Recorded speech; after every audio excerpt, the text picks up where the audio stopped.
Good morning. It is Friday, April 8th, 2022. We're back here for Daily Shakeup 518. Today, we're going to talk about communication, but we're going to talk about impacts of communication.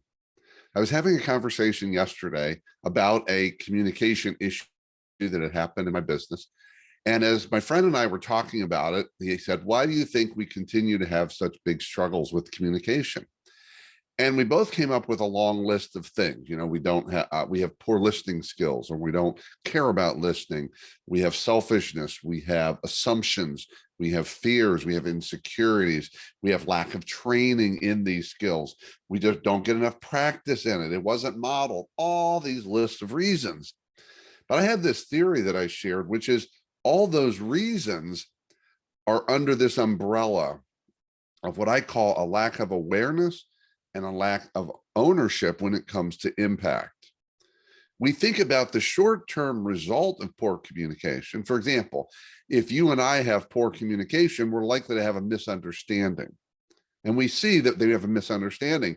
And we realize that misunderstanding causes delays, impedes our progress, causes us to waste time, all those things. But those are sort of the short-term results. But what about the deeper impact? What's the impact on trust when you and I have a misunderstanding? There most certainly is an impact on trust. And what happens to that trust in our ongoing working together, and how it trickles out and ripples out and sometimes flows out to everyone around us?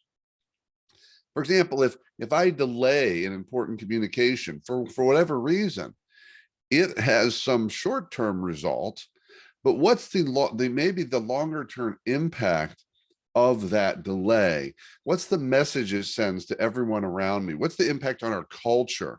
Because our culture is a bigger umbrella than the small acts of these, I guess, call them micro impacts of our communication issues. And think about this one. Think about the scenario where you've got someone who engages in aggressive communication.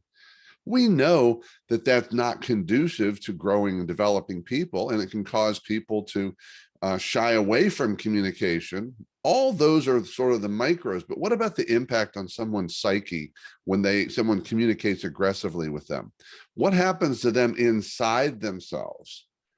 There are deep, long-term impacts of our poor communication. And if we could become more aware of those and take responsibility and ownership of them, then I believe we would deal with those other long list of issues more quickly and more completely when we understand not just the micro, but the macro impact when we get communication wrong.